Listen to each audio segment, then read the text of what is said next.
6 días, 6 noches. Eso fue todo lo que se necesitó para borrar un imperio de la faz de la tierra. Lo que estás viendo no es una batalla, no es una conquista, es un exterminio. La aniquilación metódica y brutal de Cartago en el año 146 a.C. a manos de la superpotencia del mundo antiguo, Roma. Durante casi 120 años, dos titanes se habían mirado a los ojos a través del Mediterráneo. Roma y Cartago. Una era una república de soldados y granjeros, forjada en la disciplina y la guerra. La otra, un imperio de mercaderes y marinos, inmensamente rico, que controlaba las rutas comerciales con su poderosa flota. Eran los dos polos de poder del mundo conocido, y este planeta no era lo suficientemente grande para ambos. Libraron dos guerras, las más grandes que la humanidad había visto hasta entonces. Guerras que dejaron cicatrices imborrables. Roma casi fue destruida, llevada al borde del colapso por el genio militar más grande de Cartago. Un hombre cuyo nombre todavía provocaba pesadillas en los niños romanos un siglo después. Aníbal Barca. Aníbal humilló a Roma en su propia casa. Cruzó los Alpes con elefantes, aniquiló ejércitos consulares enteros y por más de una década fue el dueño de Italia. ¿Roma sobrevivió? Sí, pero no olvidó. Nunca lo hizo. El miedo, la humillación, el odio, todo eso se convirtió en un veneno que corrió por las venas de la República durante generaciones. Y ese veneno exigía una conclusión. No la victoria, no un tratado de paz.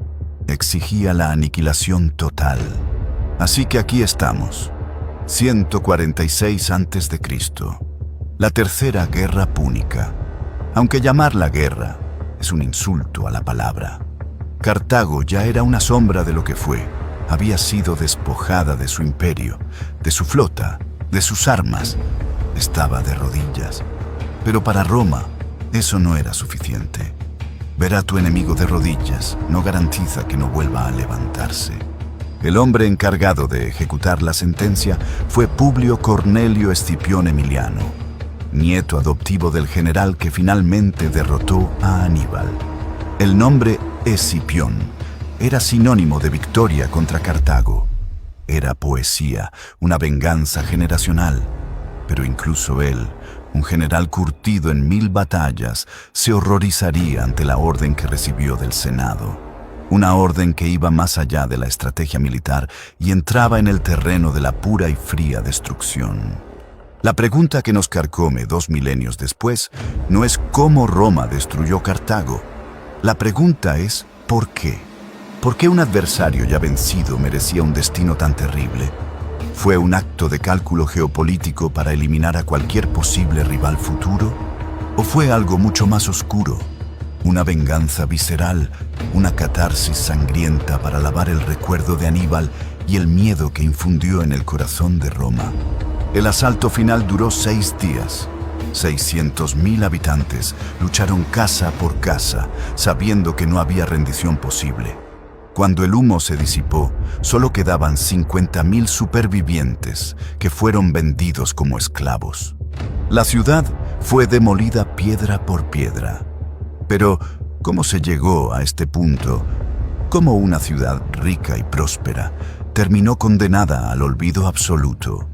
La respuesta no está en un campo de batalla, sino en la obsesión de un solo hombre y 3 palabras que, repetidas como un mantra de odio, sellaron el destino de 500.000 de almas. Esa hoguera fue encendida, no por un soldado, sino por un político, un anciano granjero convertido en el senador más temido de Roma. Su nombre, Marco Porcio Catón. Catón el Viejo. Él era la encarnación de la Roma antigua, austero, incorruptible, tradicionalista y con una capacidad para el odio tan vasta como la propia República. Para él, la humillación de Aníbal no era historia, era una herida abierta, purulenta, y veía la recuperación económica de Cartago no como el resurgir de un vecino, sino como el afilado de una daga que volvería a clavarse en el costado de Roma. Su paranoia se convirtió en una obsesión y esa obsesión la convirtió en política de Estado. Al final de cada discurso, sin importar el tema, ya fueran impuestos sobre el grano, la construcción de un acueducto o una disputa fronteriza, su voz de trueno resonaba en el mármol con las mismas 3 palabras: Ceterum censeo, Carthaginem esse delendam. Además, opino que Cartago debe ser destruida. No era una sugerencia, era un mantra, un virus que inyectaba lentamente en la mente del Senado. Un día, durante un debate, dejó caer un higo cartaginés recién cogido ante los senadores. La fruta era perfecta. Este higo, dijo, fue recogido hace solo 3 días. Así de cerca está el enemigo. Era un golpe de teatro genial. Transformó una amenaza abstracta en algo tangible, dulce y peligroso. El mensaje era claro. Cartago no era un rival lejano. Su prosperidad era una amenaza inmediata que crecía a las puertas de Roma. Y tenía razón en una cosa: Cartago se estaba recuperando a una velocidad milagrosa. Sus talleres, sus astilleros, su agricultura, todo florecía. Pagaron sus indemnizaciones de guerra a Roma antes de tiempo, y eso fue su error fatal. A Roma no le interesaba un rival rehabilitado, le interesaba un vasallo permanentemente sometido. La prosperidad de Cartago fue vista como una insolencia.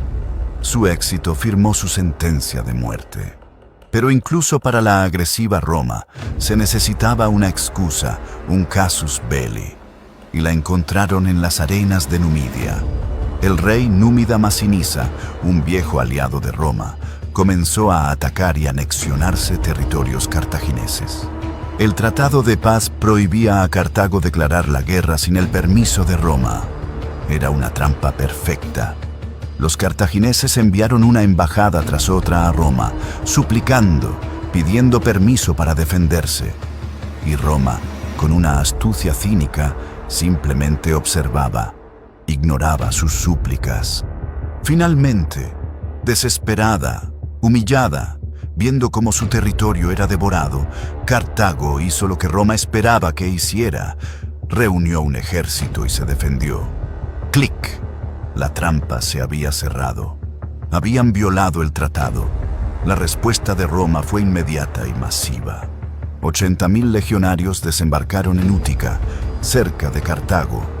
Los cónsules romanos se presentaron ante los aterrorizados líderes cartagineses, que ofrecieron una rendición incondicional para evitar la guerra. Los romanos asintieron. Primero, exigieron 300 niños de las familias nobles como rehenes. Con el corazón roto, los entregaron. Luego, exigieron que entregaran todas las armas y máquinas de guerra de la ciudad.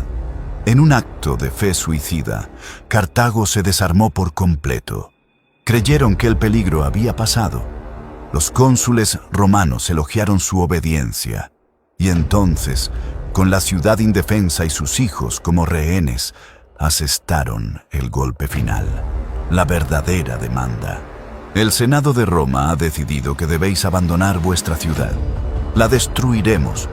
Tenéis permiso para construir una nueva ciudad, siempre que esté al menos a 10 millas de la costa, lejos del mar. Lejos del mar. Para una civilización construida sobre el comercio marítimo, era una orden de suicidio. No era una negociación, era la aniquilación por otros medios. En ese instante, todo cambió. La sumisión se convirtió en una furia demencial. Los embajadores que habían aconsejado la paz fueron despedazados por la multitud. Las puertas de la ciudad se cerraron de golpe, y un pueblo desarmado, traicionado y sin nada que perder, decidió morir luchando. La forja de cada templo, cada hogar, se encendió para fabricar nuevas armas. El asedio más brutal de la antigüedad estaba a punto de comenzar. La traición romana no quebró a Cartago, la transformó. En un instante, una ciudad de mercaderes se convirtió en un arsenal viviente. Las plazas públicas se convirtieron en forjas. Los templos fueron vaciados de sus tesoros. Las estatuas de oro y bronce de los dioses fueron fundidas para crear espadas y puntas de lanza. No había hierro, así que arrancaron las vigas de los edificios para alimentar los fuegos. Y cuando se acabaron las cuerdas para las catapultas y los arcos, las mujeres de Cartago cometieron el sacrificio definitivo. Cortaron su pelo, el símbolo de su estatus y belleza, y lo ofrecieron a la ciudad. En cuestión de semanas, la ciudad desarmada había producido miles de escudos, espadas, lanzas y cientos de nuevas catapultas.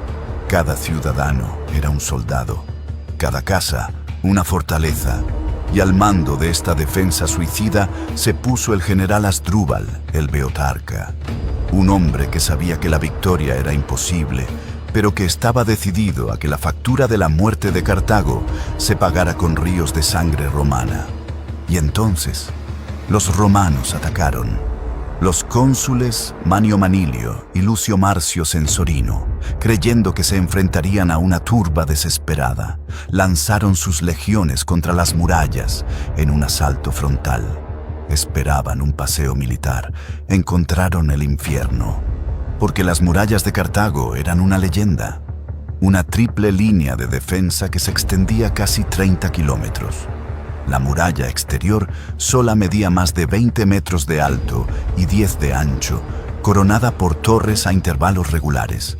Era una de las fortalezas más formidables del mundo antiguo, y ahora estaba defendida por 600.000 hombres, mujeres y niños, que preferían morir a ser esclavos. Los ataques romanos fueron un desastre sangriento. Las legiones, entrenadas para la batalla en campo abierto, se estrellaban una y otra vez contra esa montaña de piedra y odio. Los cartagineses, luchando desde una posición elevada, masacraban a los atacantes con rocas, aceite hirviendo y una lluvia incesante de proyectiles. Asdrúbal lanzó audaces contraataques nocturnos, saliendo de las puertas de la ciudad para quemar las máquinas de asedio romanas y desaparecer de nuevo en la oscuridad. La arrogancia romana se convirtió en frustración y la frustración en humillación. El ejército más poderoso del mundo estaba siendo desangrado y ridiculizado por un enemigo al que consideraban poco más que mercaderes. Las enfermedades empezaron a extenderse por el campamento romano. La moral se desplomó. La guerra, que debía durar semanas, se convirtió en un asedio estancado y costoso que ya duraba 2 años. Las noticias del fracaso llegaron a Roma y sembraron el pánico. El fantasma de Aníbal volvía a recorrer los pasillos del Senado. Habían subestimado a su viejo enemigo una vez más. Los cónsules eran incompetentes. La guerra era un desastre. Se necesitaba un cambio. Se necesitaba a alguien que supiera cómo matar a Cartago. Y en medio de la crisis política, un nombre empezó a sonar por encima de todos los demás. Un nombre joven, pero que cargaba con el peso de la historia y una promesa de victoria. No tenía la edad legal para ser cónsul, pero las reglas se hicieron para romperse cuando Roma está contra las cuerdas. El pueblo lo aclamaba. El Senado, a regañadientes, tuvo que ceder. Un nuevo general iba a tomar el mando, el hombre que había nacido para este momento, el nieto del destructor de Aníbal. El hombre que Roma eligió no era un político, era un soldado, y llevaba la victoria en la sangre. Escipión Emiliano. Era inteligente, culto, amigo de filósofos e historiadores, pero bajo esa pátina de civilización se escondía el instinto depredador de sus antepasados. Sabía que esta guerra no se ganaría con discursos, sino con acero y disciplina. Cuando llegó al frente, no encontró un ejército, sino un circo. Los campamentos estaban llenos de prostitutas, mercaderes y adivinos. La disciplina se había evaporado. Los soldados habían olvidado cómo luchar y cómo morir por Roma. La primera batalla de Escipión no fue contra Cartago, fue contra su propio ejército. Su purga fue inmediata y despiadada. Expulsó a más de 2.000 civiles del campamento. Reinstauró el entrenamiento más brutal. Las raciones fueron recortadas.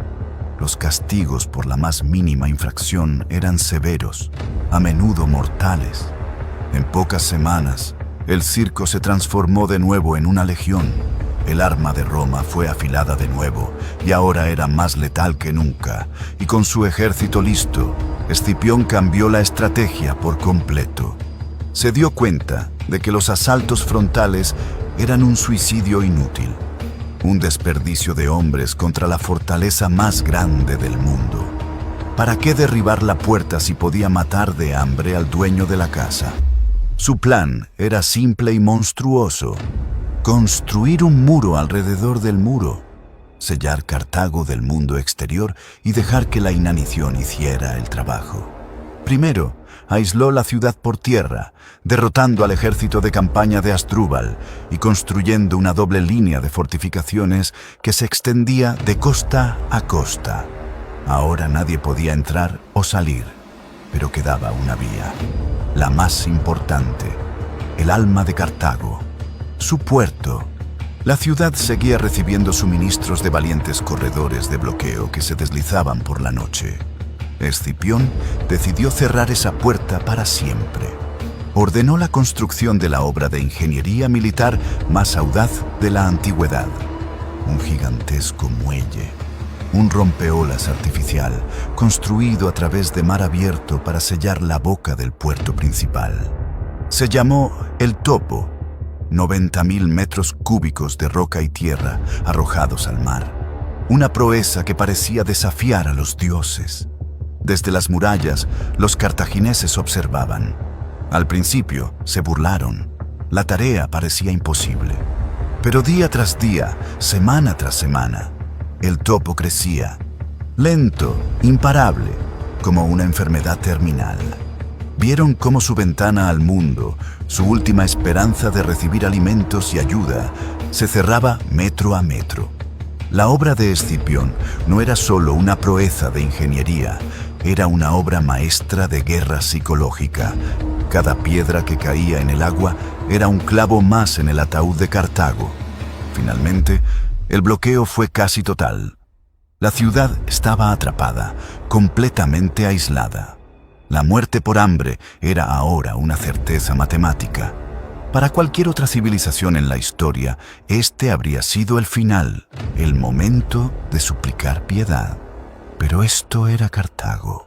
Y en el corazón de la ciudad moribunda, en el más absoluto secreto, estaban preparando su último y más increíble acto de desafío. Desde las atalayas romanas, el panorama era de una victoria inminente. El gran puerto comercial de Cartago estaba muerto, sellado por el gigantesco muelle de Escipión.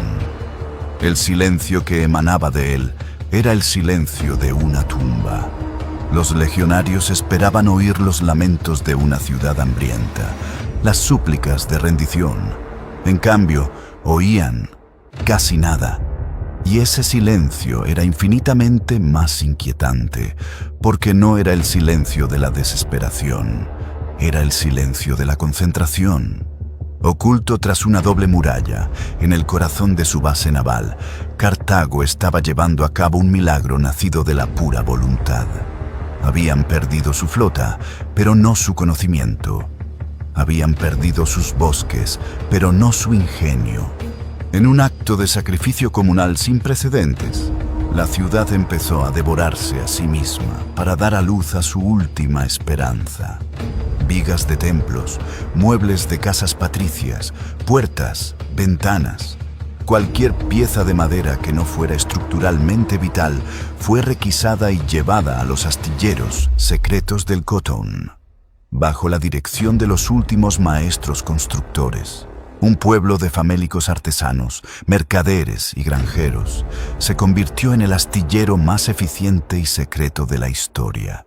Durante meses, mientras Escipión construía su muelle, ellos construyeron una flota fantasma. 50 naves de guerra, forjadas en secreto, bajo las narices del ejército más poderoso del planeta. Fue una proeza de logística, ingenio y sobre todo de un espíritu indomable. Mientras los romanos observaban un puerto muerto, los cartagineses estaban cavando una nueva salida al mar, un canal oculto que conectaría su base naval directamente con el Mediterráneo, sorteando por completo el bloqueo de Escipión. Y entonces, en el tercer día después de que el muelle fuera completado, ocurrió lo imposible. Un estruendo retumbó por la costa. No era un ataque, era un nacimiento.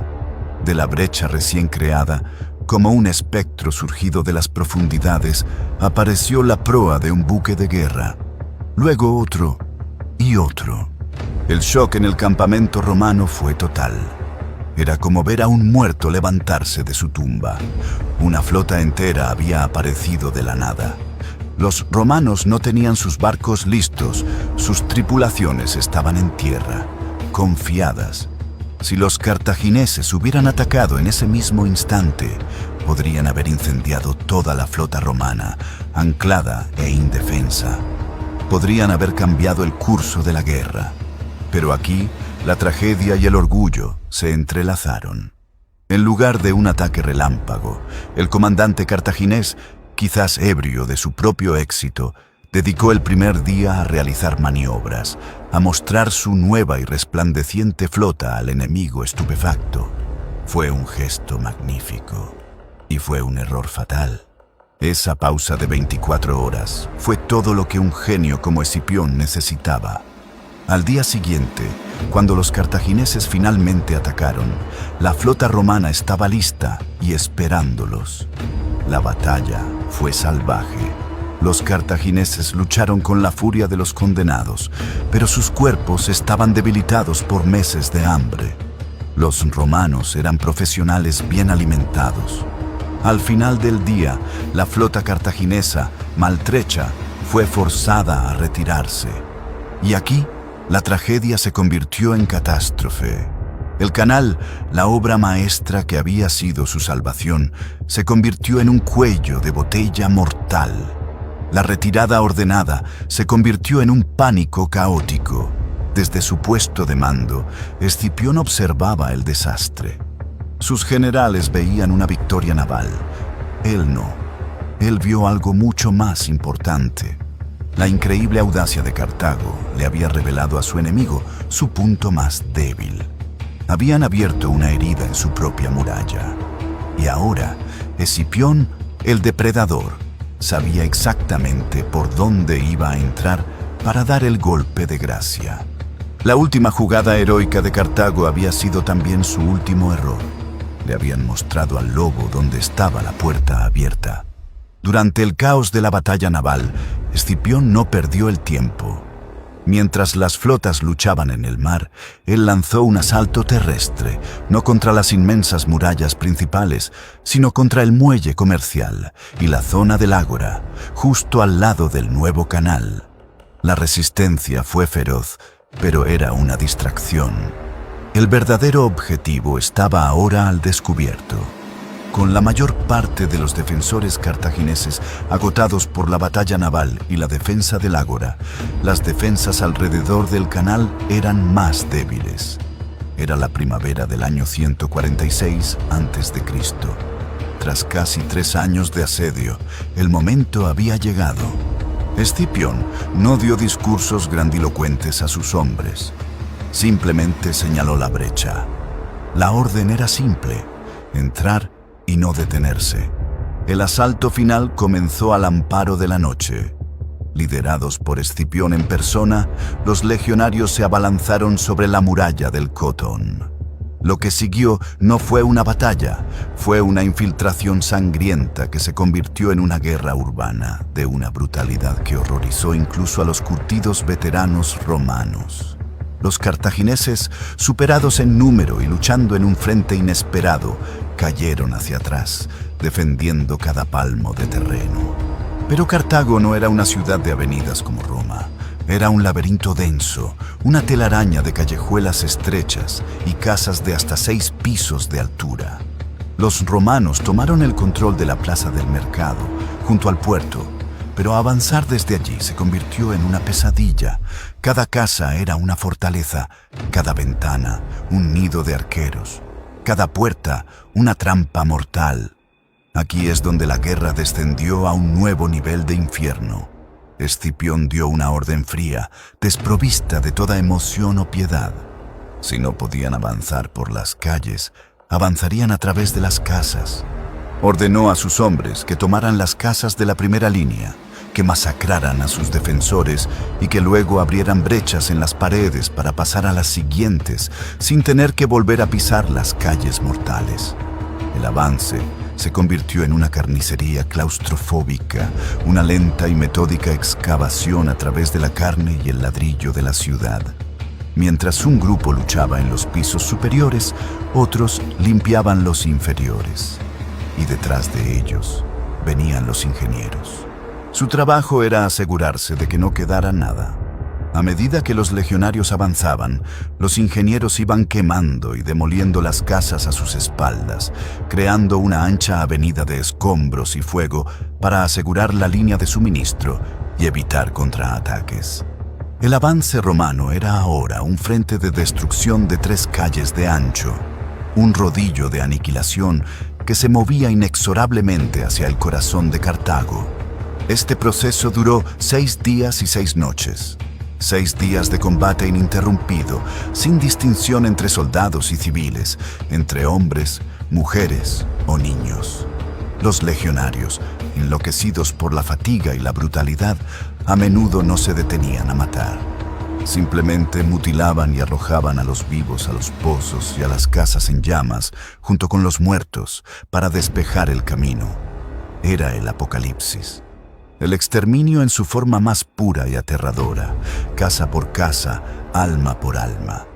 Y en el centro de todo, el objetivo final, la ciudadela de Birsa, la colina sagrada donde la última resistencia de Cartago se preparaba para morir.